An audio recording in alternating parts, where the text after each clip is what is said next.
Kiai yang saya hormati, Nabi Muhammad SAW adalah muallim tersukses. Guru yang paling sukses itu Nabi Muhammad. Disebut paling sukses karena diukur dengan muridnya yang pintar-pintar. Jadi guru itu sukses atau tidak dilihat dari tidak tersinggung. Kalau muridnya goblok-goblok berarti guru tidak sukses. Guru itu sukses karena muridnya pintar-pintar. Pak Harto itu sukses karena pemerintahnya menteri pintar-pintar. Itu luar biasa. Salah satu bukti Nabi Muhammad sukses dan dilihat dari muridnya pintar adalah sahabat. Nabi Muhammad berkata, "Yattadu billatai min ba'di Abi Bakrin wa Umar." Satu hadis lagi, "Alaikum bisunnati wa sunnatil khulafa'ir rasyidin." Satu hadis lagi, "Ashabi kan nujum bi ayyi iqtadaitum ihtadaitum." Kalau saya mati nanti, kata Nabi, kamu gak usah ikut saya. Alaikum bisunnati wa sunnatil khulafa'ir rasyidin. Kalau saya nanti mati cukup ikut al-arba'in as-sahabat, cukup 4, Abu Bakar, Umar, Utsman, Ali, cukup. Itu berarti ikut saya. Itu artinya apa? Artinya Nabi Muhammad menunjukkan bahwa inilah murid saya dan pintar dan sudah saya berikan legalitas untuk diikuti walaupun secara politik tidak mengikuti saya. Itu luar biasa. Seperti tarawih itu tidak ikut Nabi kan? Tarawih itu ikut sahabat umat. Seperti Jamul Mushaf, Jamul Masahib itu sahabat Utsman, itu tidak ikut Nabi. Tapi Nabi memberikan legalitas. Karena apa? Karena Nabi percaya kepada empat sholat ini. Kenapa percaya? Karena pintarnya. Nah, inilah kesuksesan Nabi membuat murid yang pintar. Di antara kaifiyah teori yang diterapkan oleh Nabi menciptakan murid yang pintar adalah al-ma'iyyah. Al-ma'iyyah itu kebersamaan. Muhammadur Rasulullah waladina ma'ahu. Ma'iyyah menerapkan sistem ma'iyyah, sistem bareng-bareng. Nabi dengan sahabat bareng-bareng. Tadi disampaikan sekitar oleh Pak Kiai adalah ahli sunnah. Itu Nabi di masjid, sahabat itu di masjid, khususnya ahli sunnah yang berjumlah 140. Itu siamal 24 jam itu dengan Nabi. Nabi makan, ikut makan, Nabi tidak makan, yo pengennya ikut makan. Seperti sekarang, ya ini Nabi santri, kalau pengennya ikut dapat berkat, pengennya dapat berkat ya santrinya. Nah itu bareng-bareng. Artinya Nabi bisa mengontrol santri 24 jam. Ahwalahu wa ahwalahu wa a'malahu wa aqidatihi, semuanya terkontrol. Dikontrolnya melalui pendidikan, sehingga apa yang ada pada pribadi Nabi itu menjadi pelajaran, bukan apalan, bukan kitab, pribadi, perilaku. Makanya Nabi disebut uswatun hasanah. Nakirah itu ajami umayat anak Rasul, iya uswat. Semua perilakunya, diamnya, berdirinya, berbicaranya, tertawanya, makannya, tidurnya, itu sebagai uswat. Jadi ketika Nabi itu berbicara, maka dicatat bagaimana bicaranya, belum bagaimana materi yang bicarakan. Senyumnya bagaimana senyumnya, berdirinya bagaimana, duduknya bagaimana, itu pelajaran. Kalau memang materi penyampaiannya itu iya, tapi bagaimana cara berdiri, bagaimana cara tersenyum, apa pernah tertawa terbahak-bahak, itu pelajaran. Di Nabi memberikan pelajaran seluruh ahwal, seputar harakatihi wa sakanatihi, itu pelajaran. 24 jam Nabi bisa lihat sahabat, ini sahabat yang wirid saja, malamnya wirid, siangnya puasa. Ibnu Umar dipanggil, saya dengar kamu kalau malam sholat saja, siangnya puasa saja. Iya, jangan. Bukan Nabi kan tahu namanya. Inna li nafsika 'alaika haqqan wa inna li 'ainika 'alaika haqqan wa inna li zawjika 'alaika haqqan. Dirimu punya hak tidur, matamu punya hak tidur, perutmu punya hak makan, istrimu punya hak. Batal apa? Nah ini Nabi, dari mana Nabi menegur ini kalau tidak tahu? Dari mana tahu kalau tidak ada ma'iyah di Nabi begitu. Muridnya juga, sahabat juga melihat Nabi setiap hari. Begitu pula pesantren. Pesantren ada lembaga yang mengikuti Nabi. Kiainya di pesantren, santrinya di pesantren. Apa ada kiainya di PTN? Kiainya datang, santrinya datang. Setelah saya pacaran kiainya pulang PTN, santrinya buka tinggal pulang waktu. Nggak ada kan? 24 jam kiai mengawasi santri. Santrinya macam-macam. Ada yang ngomong, ada yang sholat dulu, ada yang rajin, ada yang tidur dulu, ada yang puasa saja, ada yang tentu saja itu ada santri. Itu kiai. Santri tidak tahu kiai lagi apa itu. Kiainya ada tidak, pergi tidak, tidur tidak. Kiainya berapa mobilnya, berapa sepedanya, berapa istrinya. Jadi inilah nama ma'iyah. Ma'iyah. Nabi sukses karena ma'iyah. Nabi mengajar, sahabat mengaji. Nabi aurat, sahabat aurat. Nabi imamin, sahabat makmum. Luar biasa. Ini ditiru oleh kiai. Satu. Dua, Nabi mempunyai, diberi wahyu dua nama atau dua wahyu. Pertama wahyu nubuwah, kedua wahyu risalah. Pertama wahyu nubuwah, Nabi dimasukkan ke Gua Hira. Sebelumnya dibedah, dibuang dulu jangan sifatil madmumat. Semua sifat yang tercela, hasud, riya, ujub, takabur, dendam, hikmat, seluruh dibuang, diisi dengan sifatul mahmudah, yakni sabar, tawakal, qanaah, ridha, syukur, tawadhu, diisi. Lantas masuk ke gua iqtita' anil kharij, terputus dari luar, tidak tahu keadaan keluarga, masyarakat, tetangga, adik, kakak, tidak tahu, khusus diisi ilmu. Setelah selesai, karena khususnya, karena fokusnya tidak selesai, tidak pernah mendengar, 2 bulan alim, kalau itu masalahnya. Begitu selesai pulang, baligh ma unzila ilaika min rabbik fa illam taf'al fama ballagta risalatahu wallahu yahsibuka minal. Kamu keluar dakwah. Persis pesantren. Pesantren itu masuk pesantren jangan pegang HP. Kalau di sini. Jangan pegang HP, jangan lihat TV, jangan baca koran, putus dan ngerti tentang masyarakat. Jangan ngerti tentang politik, apalagi baca WA yang sekarang isinya macam-macam. Nah, sekarang baru Menteri Agama dihantam salah suruh biaya haji itu ini, termasuk itu kiai yang bernama ujian akhir semester. Jangan haji dimakan di itu di ini. Nah, sekarang kan malu sendiri karena dari pemerintah Arab sendiri mengatakan dari luar negeri tidak ada yang boleh masuk kecuali yang dalam Mekah sendiri yang boleh haji. Siapa yang malu? Mahasiswa-mahasiswi Nabi pesantren masuk tidak boleh apa-apa. Iqtita'. Keluarga tidak ngerti, apa tidak ngerti. Khusus fokus ngaji. Dibersihkan.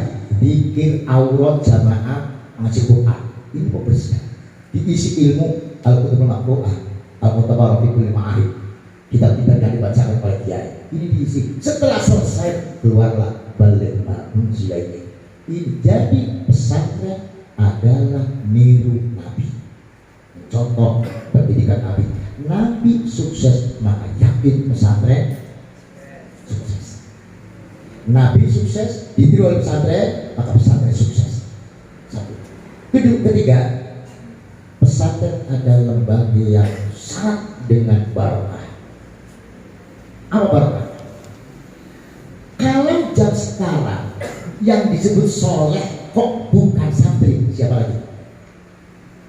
Di Indonesia ini kalau bukan santri yang disebut soleh siapa? Banyak loh. Grup bola, grup pelawak, grup penyanyi, grup apa lagi? Ada lagi grup pesantren. Kira-kira yang soleh siapa? Kita harus mampu dan berani bahwa yang namanya pesantren adalah orang-orang soleh. Hanya pesantren yang orang soleh. Kalau bukan pesantren tidak ada orang soleh. Nah, kenapa disebut orang soleh? Mari kita lihat ke dalam. Isi satu itu apa sih? Ngaji Quran, ngaji kitab, jamaah, wiridan, doa. Siapa yang demikian? Lembaga mana? Grup mana? Persatuan apa yang isinya demikian? Hanya persatuan. Satu. Kedua, pesantren penuh barokah apa? Kiainya tidak dibayar. Jadi kiainya nggak tahu dosennya. Kiai tidak dibayar. Jadi kalau kiai tidak dibayar itu adalah kiai setiap hari sedekahul ilmi ya. Sedekahul ilmi. Sedekah tiap hari. Ketiga adalah tawassul. Kiai setiap hari tawassul dengan sahibul kitab al-maqrur. Kontak batin dengan kitab yang dengan penulis kitab yang dibaca. Kiai baca takrib, maka kiai sudah barang tentu sebelum baca kontak dulu dengan pengarang takrib. Luar biasa. Alaqah ruhiyah a'la minal alaqah jismiyah. Kontak batin lebih utama, lebih tinggi daripada kontak fisik. Betul. Contoh di Jawa. Di Jawa itu kalau setiap tanggal 8 Syawal itu ada apa namanya? Ada Bada Syawal. Siokro. Jadi kalau tanggal 1 itu hari lebaran khusus keluarga, nanti kiainya puasa lagi 6 hari, tanggal 8 dibuka untuk umum. Jadi kadang-kadang belum tanggal 8 banyak tamu, jadi kiainya nggak jadi puasanya, alasannya tamu. Kiainya nggak jadi puasa, alasannya mau pakai tamu. Ya. Namanya kiai pahala meluluhnya. Itu kalau tanggal 8 ribuan. Maaf, saya itu dari jam 7 pagi sampai jam 9 malam. Tapi 2 tahun ini alhamdulillah tidak begitu banyak. Mereka coba ditanya, Bapak ibu mau kemana? Mau ke kiai. Cari apa? Cari doa, cari barokah. Itu kan ruhiyah. Ruh bukan batin. Pertanyaannya, apakah ada mahasiswa lebaran kepada dosen? Apakah ada pelajar lebaran pada guru SMA? Gak mungkin, sana bukan saja loh. Gak ada. Ini satu bukti kekuatan rohani lebih tinggi daripada kekuatan jasmani. Kalau di Jawa, kalau marhaban itu berdiri gak di sini? Berdiri kan? Siapa yang dihormati? Nabi Muhammad. Mana orangnya? Gak ada. Itu namanya kekuatan rohani. Kekuatan rohani. Ya Nabi salam alaika ya Rasul. Anaknya berdiri. Kenapa kayak menghormati Nabi? Tahunya dari mana? Ya Nabi salam alaika. Wahai Nabi salam untuk engkau. Agak haruslah wal mukhatab amamal mukhatab. Itu engkau itu di depan. Berdiri. Saking menghormati Nabi, walaupun tidak kelihatan, fisik menunjukkan, memvisualisasikan ini penghormatan pada Nabi yang ada di sini. Apa boleh? Boleh sekali. Dan bahkan bisa wajib. Ketika at-tahiyat yang terakhir, bukan hanya terakhir, at-tahiyat apa? At-tahiyat mubarakatuh salawatu thayyibatullillah assalamu alaika. Salam buat engkau di depan. Luar biasa. Itu kontak batin. Kalau di Jawa ada lagi. Kalau anak kumputan, akikah, itu kan di marhaban bawah. Bisa kita bayangkan. Kiainya, santrinya datang semua, dimulai batang berjanji, anak masih di dalam. Gak dikeluar-keluar. Begitu. Ya Nabi salam alaika. Anak dibawa keluar. Apa sih artinya? Disodorkan kepada Nabi.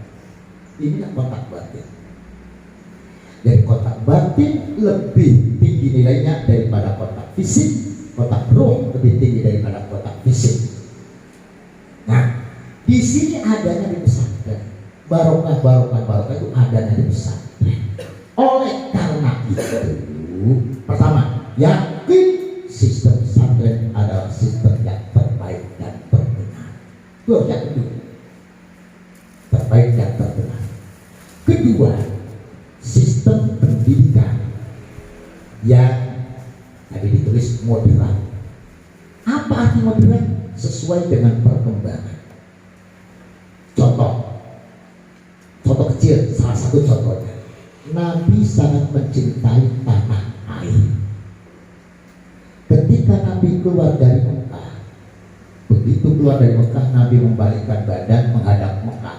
Wa qala ya Makkah wallahi inna ila ahabbul ardi ilayya walaula anni ukhrijtu minki ma kharajtu. Hadir wahai Mekah, demi Allah engkau adalah bumi yang paling saya cintai.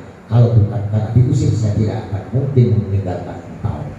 Ketika Nabi akan masuk Madinah, Nabi berdoa, Allahumma habbib ilaina Madinah kama ahbabta ilaina Makkah aw asyadda. Tahubbina Makkah aw asyadda. Al-hadits riwayat. Ya Allah, saya minta bisa mencintai Madinah sebagai saya mencintai Makkah. Nabi sampai minta kepada Allah agar bisa mencintai Madinah. Kenapa?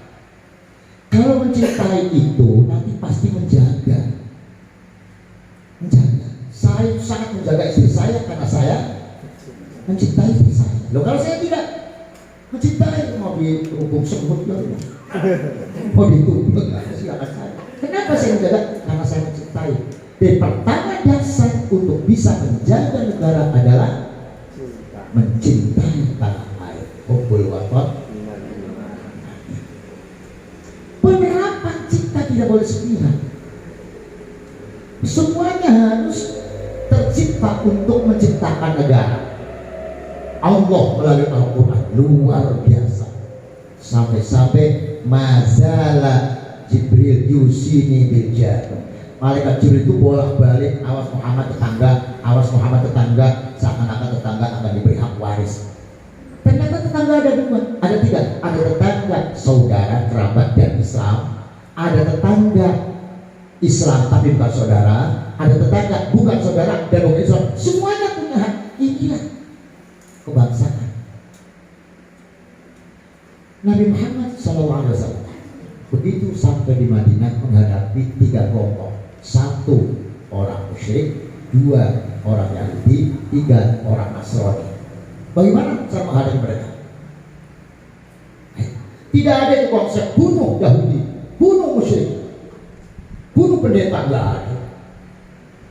Justru Nabi Muhammad dibimbing oleh Allah, at-tabari rabbi fa ahsana ta'dibi. Surat Al-Mumtahanah. La yanhaakumullahu 'anil ladzina lam yuqatilukum fid-din wa lam yukhrijukum min diyarikum an tabarruhum wa tuqsitu ilaihim innallaha yuhibbul muqsitin. Wahai Muhammad, an tabarruhum, berbuat baiklah kepada mereka, wa tuqsitu ilaihim, bersikap adillah kepada mereka. Siapa mereka? Alladzina lam yuqatilukum fid-din, mereka yang tidak memusuhi kamu. Sepanjang mereka tidak memusuhi kamu, kamu harus berbuat baik dan bersikap adil. Mereka siapa yang tidak memerangi kamu? Artinya mereka itu apapun agamanya, apapun sukunya, apapun etnisnya. Ini kebangsaan dan ini namanya moderat. Baik Yahudi, Nasrani, musyrik, sepanjang tidak memusuhi kamu, kamu harus berbuat baik. Kamu harus bersikap adil. Kalau kita tarik benang ke Indonesia, Protestan, Katolik, Buddha, Hindu, Konghucu, apakah mereka memusuhi Islam?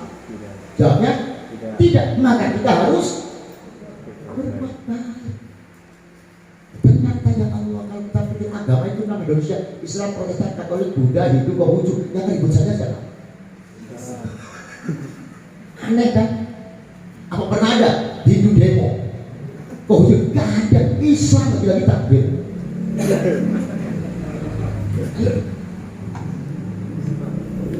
Waktu situ ilahi, berbuat adil kepada siapa? Satu ketika ada sahabat muda namanya Qutmah mencuri. Yang dicuri baju perang. Baju perang kalau orang kaya, bos itu ada emasnya, ada banyak, pakai cicil lah. Kalau cicil orang kaya itu nggak perak aja, emas berlian. Itu dicuri oleh Qutmah, dilempar ke rumahnya orang Yahudi bernama Zaid. Setelah melempar ke sana, si Tu'mah memberikan berita Yahudi mencuri, Yahudi mencuri. Ini namanya berita apa? Hoax. Jadi berita hoax itu sejak zaman Nabi sudah ada. Saking ramenya sampai dibenarkan oleh opini. Maka kadang-kadang al-haqqu bila nizam yang libuhul batil bidroh. Persoalan benar, tapi tidak terstruktur, tidak termanage, tidak ada beritanya, hilang. Persoalan batil, tapi berita mulu benar. Jokowi PKI benar, karena beritanya banyak. Cina bahaya benar karena beritanya banyak. Padahal Cina di sini 23.000 orang, Indonesia di Cina 83.000. Mana yang banyak? Di sana enggak ada. Hoax berita sampai ada yang melapor kepada Nabi, wahai Nabi, Yahudi mencuri. Siapa? Zaid. Yang dicuri ada bukti, ada baju perang, saksi ada. Hampir Nabi percaya. Ketika hampir Nabi percaya, datanglah malaikat Jibril membawa ayat surat An-Nisa. Wa may yaksib khati'atan aw ithman thumma yarmi bihi bari'an faqad ihtamala buhtana wa ithman mubina. Orang yang melakukan dosa curi dan menuduh orang lain melakukan dosa tersebut padahal orang lain itu tidak dosa, maka yang menamakannya berlipat ganda dosanya. Jadi yang mencuri tikman kurang ajar. Nabi langsung mengumumkan tangkap tikman. Tikman sudah lari ke Mekah dan murtad. Nabi masuk masjid mengumpulkan sahabat pidato. Saudara-saudara, baru saja dapat ayat wa may yaksib khati'atan aw ithman thumma yarmi bihi bari'an faqad ihtamala buhtana wa ithman mubina, bahwa yang mencuri itu tukmah, Yahudi tidak mencuri. Mari kita paham. Ketika Nabi membaca ayat ini, berarti Al-Quran dengan Nabi membela siapa? Membela Yahudi. Ini artinya waktu situ ini membela Yahudi. Inilah kebangsaan. Jadi Nabi adalah orang yang sukses dalam mendidik, orang yang sukses dalam memimpin negara. Pendidikan harus melalui ma'iyah dan memimpin negara harus melalui keadilan. Maka NU dalam hal ini melihatnya adil, siapapun orangnya, apapun agamanya, yang penting demi kesejahteraan umat. Oleh karena itu NU tidak begitu anti kepada Ahok. Karena beratnya bukan ukuran agama, tetapi ukuran keadilan. Hatta qala Rasul, indama sami'a bi anna Fatimah al-Makhzumiyah qad sarqat. Ketika ada yang lapor, wahai Nabi, Fatimah al-Makhzumiyah, maksudnya itu darah biru, mencuri, tolonglah. Karena ya menjaga kredibilitas dan lain sebagainya, Fatimah jangan diberi sanksi. Nabi marah. Wa qala Rasul, "Lau sarqat Fatimah binti laqad biyada." Jangankan Fatimah al-Makhzumiyah, Fatimah anak saya kalau mencuri, saya potong tangannya. Itu namanya apa? Keadilan. Oleh karena itu, kita garis bawahi bahwa pesantren pendidikan yang ala meniru Nabi Muhammad. Pesantren pasti sukses karena Nabi Muhammad yang ditiru adalah sukses. Teori yang diterapkan adalah ma'iyah, kebersamaan belajar, kebersamaan ibadah, kebersamaan berdoa. Oleh karena itu banyak berkahnya. Pesantren penuh dengan barokah. Kali ini pesantren akan membarokahi sedikit gitu loh ya. Jadi jangan pernah punya niat saya akan sekolah, tapi saya akan pesantren, di pesantrennya sambil sekolah, supaya berkahnya pesantren masuk ke sekolah. Kalau dari rumah itu akan sekolah, tidak akan mendapat berkahnya pesantren. Paham ya putri-putri ya? Bismillah, saya akan pesantren, jadi harus ngaji. Saya akan pesantren sambil sekolah, supaya sekolahnya dapat berkahnya pesantren. Yang kedua, Nabi sukses dalam memimpin. Pimpinan Nabi, kepemimpinan Nabi adalah menciptakan kebersamaan dan keadilan. Hukum diterapkan pada siapa saja dan kebersamaan diterapkan untuk bangsa apa saja. Dan inilah kiprah tugas Nahdlatul Ulama, yaitu dua, ri'ayatul daulah wa ri'ayatud din, menjaga negara dan menjaga agama. Menjaga negara, maaf dari awal sekilas saja, ketika Kiai Khalil Madura rahimahullah tahun 26 memanggil santri senior bernama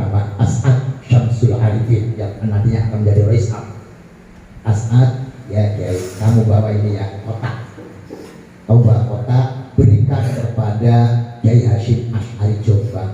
Iya Pak Kiai, berangkat jalan kaki di atas. Saking patuhnya kepada Kiai. Itu orang dulu itu patuh ya Allah. Coba saja sekarang, pulang lagi. Kiai, ongkosnya mana? Nah, kalau Kiainya jawabnya nggak ada duitnya, sampai sekarang tidak gampang Kiai, buat saja proposal. Itu Kiai As'ad nyebrang sampai Surabaya, lantas apa? Tawassul di Sunan Ampel. Zikir wirid minta pada Allah, ya Allah saya cerita guru saya untuk Kiai Hasyim, saya belum tahu Kiai Hasyim yang mana, Jombang yang mana. Wirid, pagi-pagi yang namanya masih besar ada hubungan. Kiai Hasyim menunjukkan ada salah satu orang hubungan itu. Loh, sini. Minum. Dari mana? Dari Madura. Mau kemana? Mau ke Jombang. Loh, yang satu Jombangnya mana? Katanya Kiai Hasyim Asy'ari. Loh, tapi dia, saya tetangganya. Saya mau pulang. Inilah kalau tanya pada Allah, coba tanpa Google Map. Saya cari masjid di Solo, itu kesasar gereja kok. Ada Google Map itu. Sudah kan tahu itu Google Map. Diantar sampai Jombang, sampai dipertemukan ya. Dari salam dari mana terus dari waduh, lihat ini menyampaikan ini kontak. Dibuka oleh Kiai Hasyim Asy'ari, kotak isinya 2, tongkat dengan tasbih. Tidak ngerti Kiai Hasyim Asy'ari. Terus ditawajuhi munajat kepada Allah, ya Allah Gusti, guru saya memberikan kotak isinya tasbih dengan tongkat, artinya apa? Allah memberikan isyarat, itu artinya Hasyim, kamu buat wadah kotak yang isinya ngurusi negara dan ngurusi agama. Negara lambangnya tongkat. Wa mati kabiyaminika ya Musa qala hiya asar, kepemimpinan. Atau alaiha wa ahushu biha ala ghanami wa fiha ma'arib ukhra wa minal ma'arib ar-riyasah. Jadi apa namanya? Yang namanya tongkat itu lambang kenegaraan. Oleh karena itu Kapolres bawa tongkat, kan itu. Kapolda bawa tongkat. Kalau tasbih itu keagamaan. Lambang agama itu tasbih. Oleh karena itu kiai dulu itu bawanya tasbih. Kiai dulu. Kalau kasih sekarang bawanya apa nanti? Ya siapa tahu kalau pengennya ada yang isi kan.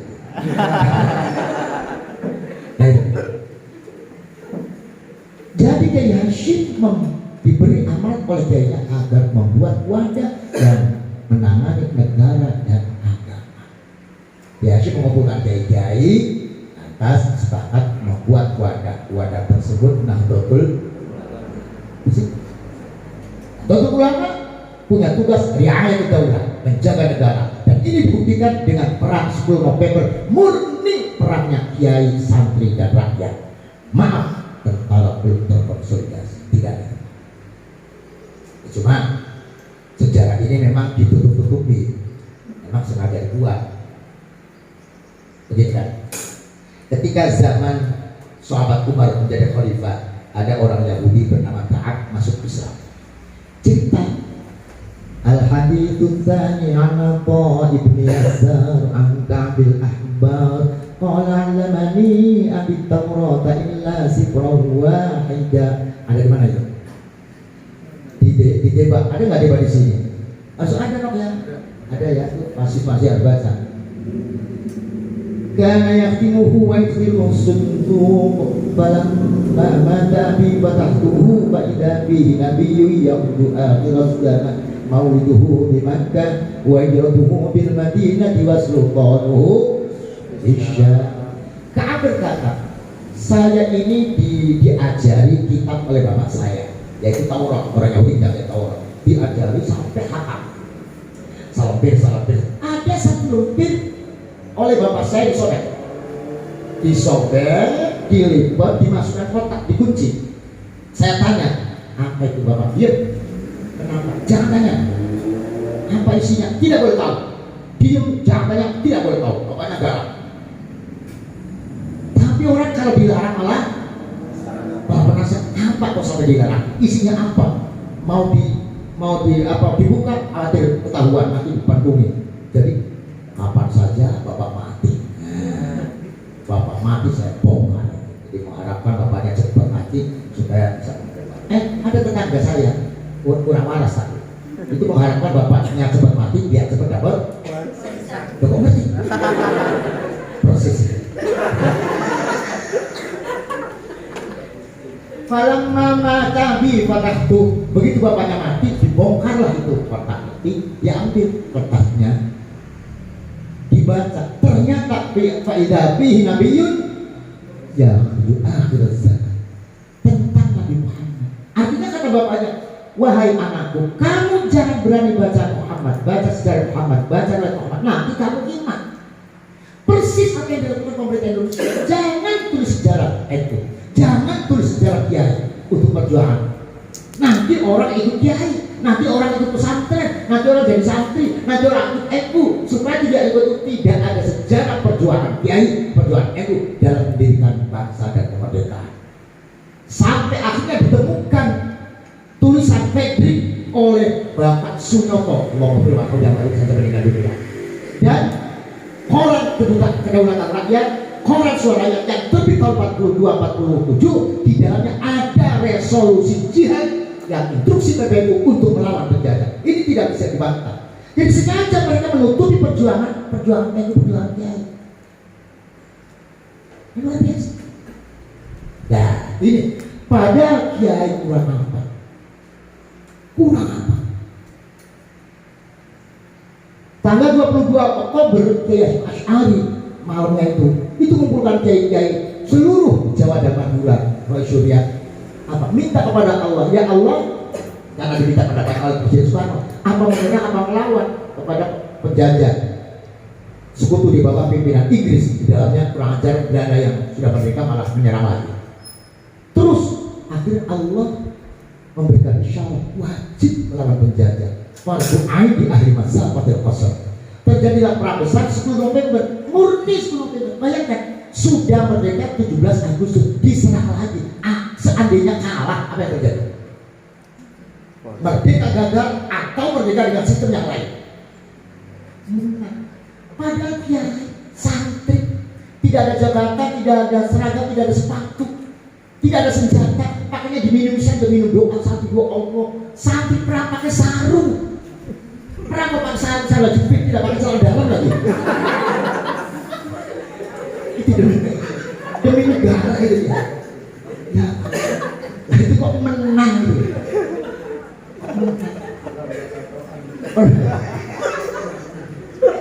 Kalau bukan KIN nggak bisa, bukan ini nggak bisa. Kalau Muhammadiyah rapat itu full serius. Kalau NU rapat itu 5 menit serius, dan kesannya begini. Bisa. Yang perlu dicatat adalah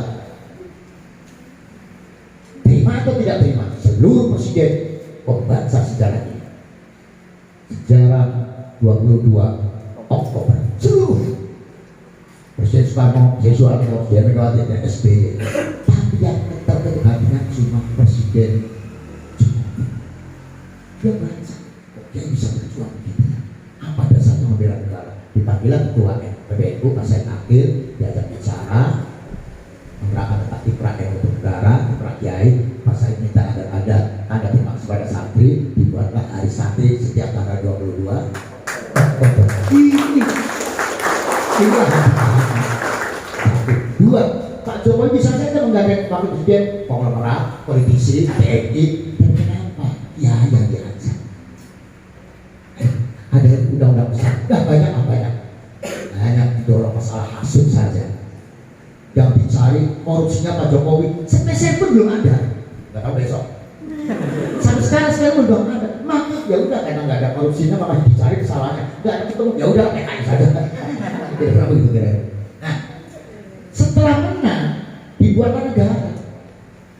Sebetulnya hakikatnya tidak begitu, tapi sengaja saya sampaikan begitu supaya mudah dipahami. Ketika akan membuat negara, maaf, harus diketahui, yang merebut kemerdekaan bukan Islam saja, Protestan, Katolik, Buddha, Hindu, Konghucu, itu perang melawan penjajah merebut kemerdekaan dan sudah menang. Kalau negara ini dibuat negara Islam, apa yang Kristen terima? Toh Kristen juga merebut kemerdekaan. Apa yang Buddha terima? Apa yang diterima? Tidak akan terima. dan akan terjadi perang saudara. Oleh karena itu diadakanlah konsensus kesepakatan bangsa Indonesia. Kiai Hasyim Asy'ari mengumpulkan kiai-kiai di Surabaya, puasa 3 hari, minta kepada Allah negara apa. Malam terakhir Kiai Hasyim Asy'ari istikharah, sholat, minta petunjuk dari Allah 2 rakaat. Cuma 2, iya, dengarkan dulu. 2 rakaat itu rakaat pertama bacanya surat Kafir 41 kali, rakaat kedua baca surat Tobat 41 kali. Kalau dosen skripsi yang melakukan mesti pingsan.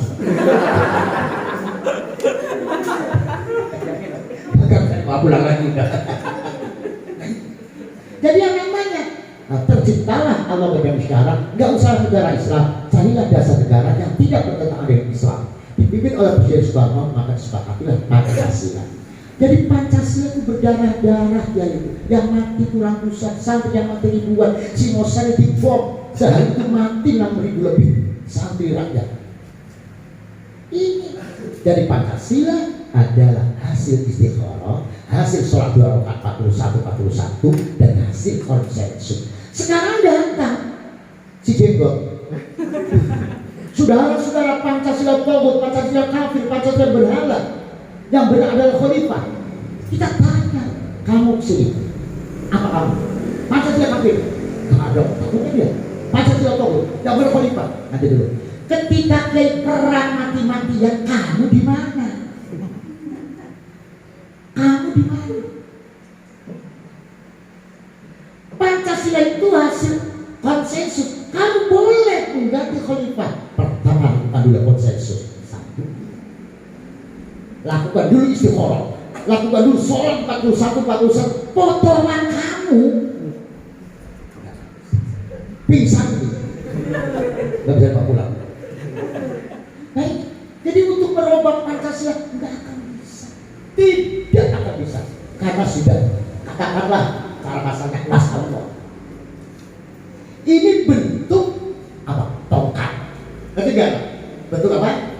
Tongkat. Ngurusi negara sampai terbuatlah Pancasila sebagai dasar bernegara. Semuanya bermuara pada Pancasila untuk menciptakan negara yang aman. Kedua adalah riayatul, menjaga agama. Penjagaan agama itu bukan hanya sholat perlu meningkat, zakat, puasa itu hanya rumus-rumus yang wajib untuk ditingkatkan. Tapi persoalannya bagaimana ibadah bisa tenang jika tidak aman, bagaimana negara bisa aman jika tidak bersatu. Baik. Oleh karena itu, salah satu sinkronisasi antara agama dengan negara ketika Gus Dur menjadi presiden. Gus Dur itu kan ketua NU, kiai. Dalam presiden itu kepala pemerintahan. Pemerintah itu lebih dari 30 departemen. Departemen keuangan, departemen kesehatan, departemen pertambangan, departemen. Karena beliau kiai dan NU, ini departemen ini dikuasai oleh sarjana-sarjana santri yang NU, yang pegang. Maka diperintahkan Bapak Rozi Munir untuk berkantor di Hotel Indonesia, mencari sarjana-sarjana NU untuk diletakkan pada departemen-departemen yang dibutuhkan oleh negara. Dicari 1 bulan nggak ada, karena di NU itu sarjananya yang banyak sarjana Abdul Fikri, Palaman Nahu, sarjana agama. Maka di sini Pak Said mau punya program, NU harus menelurkan 1000 doktor non agama. Kalau agama sudah pesantren, yang non agama. Manakala Indonesia membutuhkan kampus spesial dengan berbagai disiplin ilmunya. Inilah artinya menjaga agama dan sinkron dengan negara. Inilah tugas NU, dan ini digambarkan, divisualisasikan di Darul Islam. Ada pendidikan ansih pesantren, ada pendidikan kesarjanaan, tapi dimohon ada prodi yang umumnya. Jangan insya Allah ya harus. Kalau insya Allah kiai malah karuan.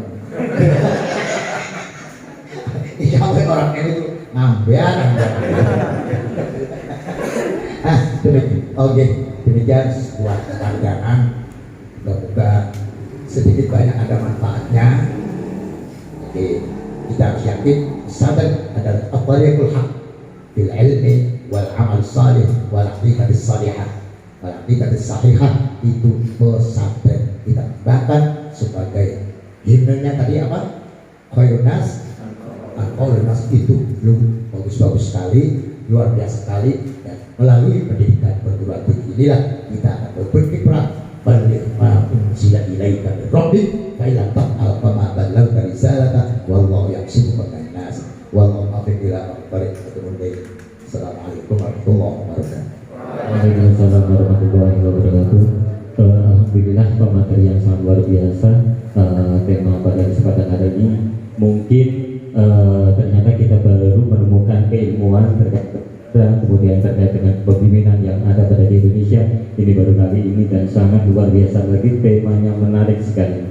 Yang selanjutnya karena waktunya insya Allah masih ada beberapa menit lagi, mohon izin jika nanti ada yang bertanya. Oh iya, oke. Disilakan kepada audiens jika ada hal yang mau ditanyakan terkait dengan Islam moderat, kemudian terkait dengan hal-hal yang lain yang berkaitan dengan kepemimpinan, kami persilahkan untuk sesi pertanyaan dengan 3 pertanyaan. Disilakan. Monggo.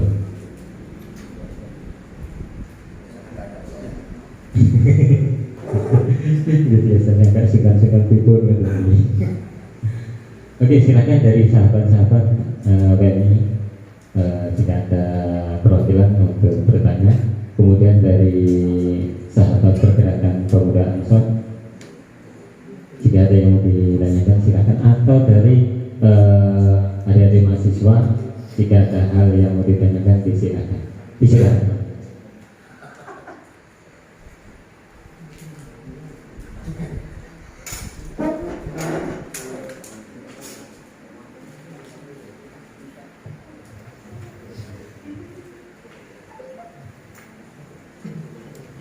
Bismillahirrahmanirrahim. Assalamualaikum warahmatullahi wabarakatuh.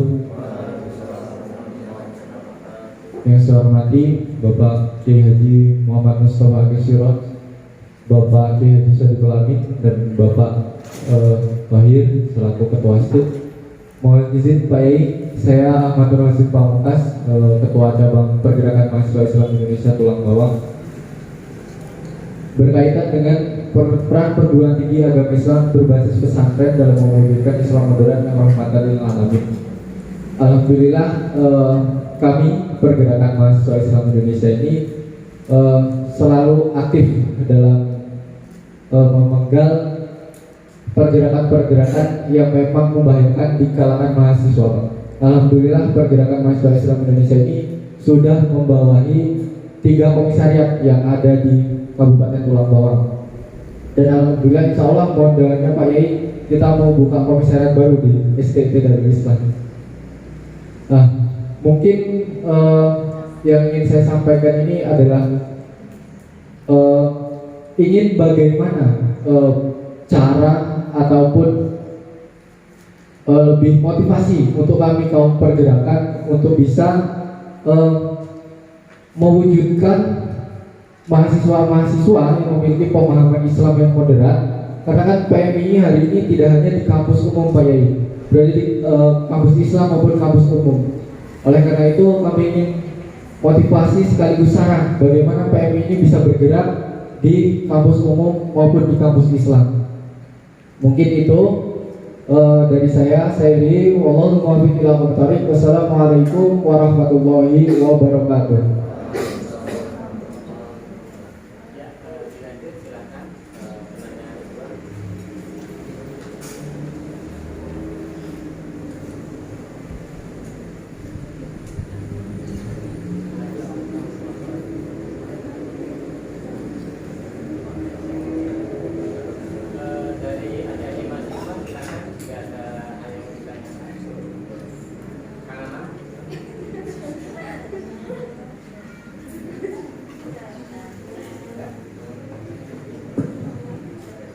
Terima kasih kepada adik kita dari PMI ya. PMI itu singkatan Pergerakan Muslim Insya Allah Islam. Pergerakan mahasiswa Insya Allah Islam. Dari dulu PMI itu kalah wajar oleh HMI. Mumpung sekarang sedang punya wajar, maka harus kreatif. Cuma sayang PMI punya masa bakti 3 tahun. Di cabang 1 tahun. Tambah sekarang ya? Karena Sekarang 1 tahun. Oh PB-nya iya, iya. Nah, itu saya pernah mengusulkan ditambah, karena yang namanya 1 atau 2 tahun itu belum apa-apa sudah bicaranya suksesi nanti. Hal yang paling manfaat bagi PMI adalah sering bertemu untuk mengantisipasi waktu yang singkat. Karena cuma 2 tahun, maka dengan memperbanyak pertemuan akan mencetuskan ide-ide, terutama ide-ide ilmiah. Karena yang ditangani sekarang sebetulnya hal kreatif keluar itu mudah. Siapa yang tidak butuh itu? Bupati, DPR, semua butuh. Nah, ke dalam ini yang terlepas bahwa yang namanya pengaruh-pengaruh radikalisasi itu banyak sekali di kalangan mahasiswa. Maka dengan ini satu-satunya jawaban adalah seringnya mengadakan pertemuan dan seringnya menampung ide-ide bagaimana menghadapi mereka. Tapi jangan negatif. Pernah sering ya, waduh Pak Dedus ini Muhammadiyahnya gimana? Loh, syukuran ada Muhammadiyah yang mengharapkan tahlil. Loh, kalau nggak ada Muhammadiyah kamu bodoh terus. Tapi ada Muhammadiyah mengharap tahlil itu bintang, kamu kan akhirnya cari dalil. Jadi pinter kan? Nah ini maksudnya yang ini. Jadi carilah, dan banyak bukunya. PMI harus mampu minimal 1 periode 1 buku saja. 1 buku saja untuk menjawab segala persoalan-persoalan akidah, persoalan kalau yang namanya syariat banyak kesamaan. Akidah. Jadi kesimpulannya adalah PMI diharapkan sering adakan pertemuan menampung ide-ide plus menulis tentang dalil-dalil amalnya kita untuk mengcounter amal-amal mereka atau menjawab soal-soal mereka yang dihantarkan kepada kita, terutama gimana ya? Maaf, kita itu kadang-kadang mohon maaf, dari TK umum, SD, SMP, SMA, IAIN, mana jurusannya? Paham nggak? Taman kanak-kanak umum, lantas SD, habis SD, SMP, SMA, terus IAIN. Kan linianya sukar ya, sukar. Bagaimana akan bisa menyerap persoalan mereka yang menghadap kita tidak pernah mendengar.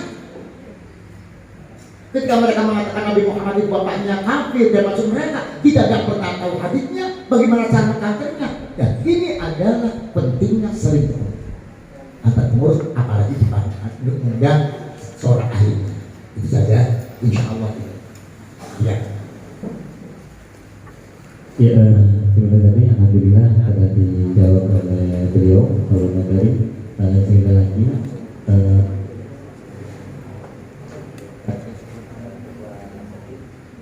ya, tapi di sini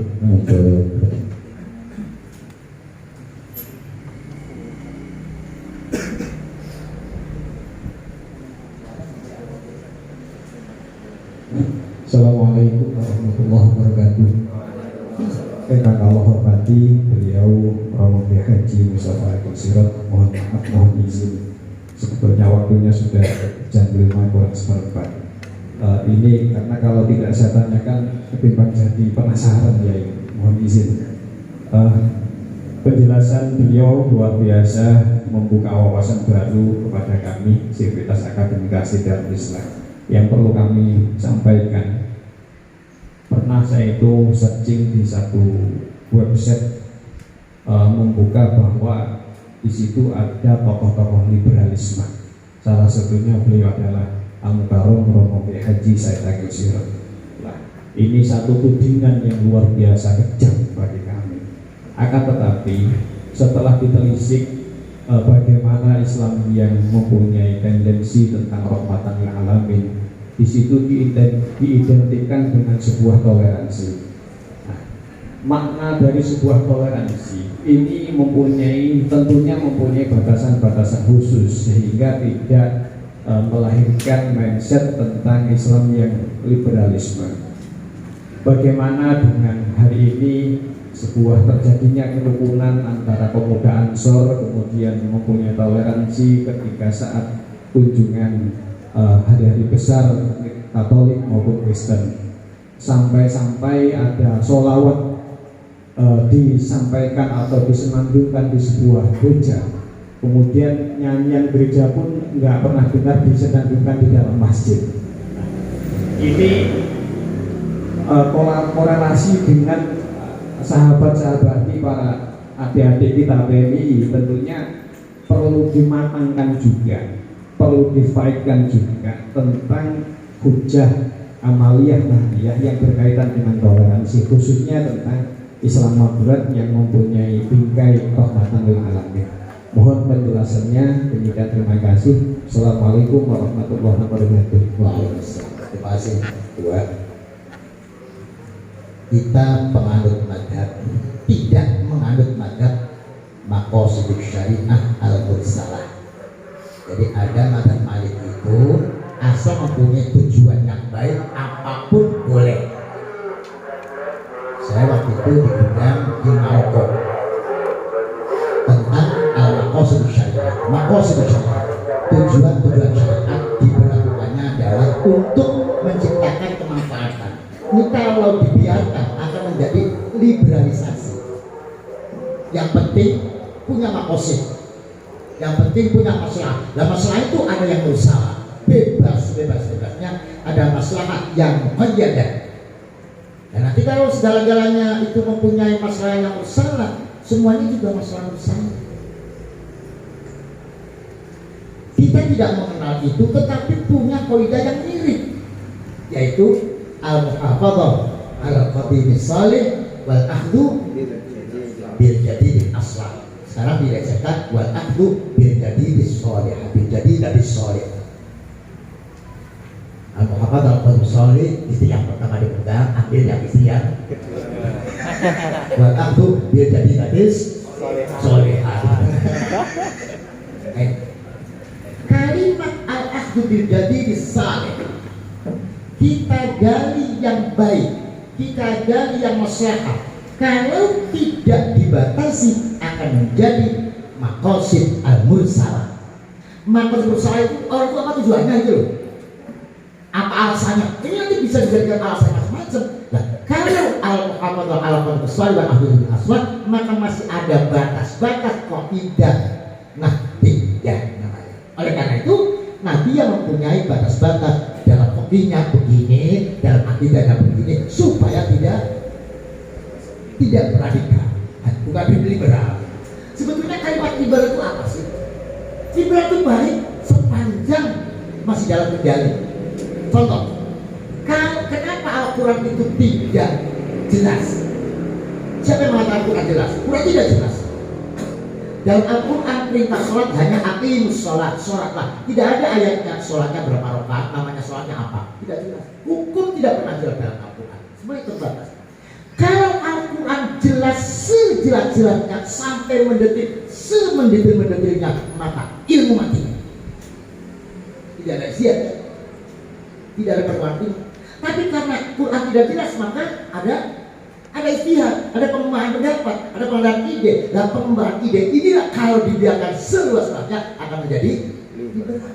Oleh karena itu ada batas tertentu, yaitu al-qawaidul fiqhiyah, usul fiqh, dan mempunyai imam-imam yang jadi panutan. Ini dalam batasan-batasan, tapi bukan berarti membatasi sampai membunuh kreativitas.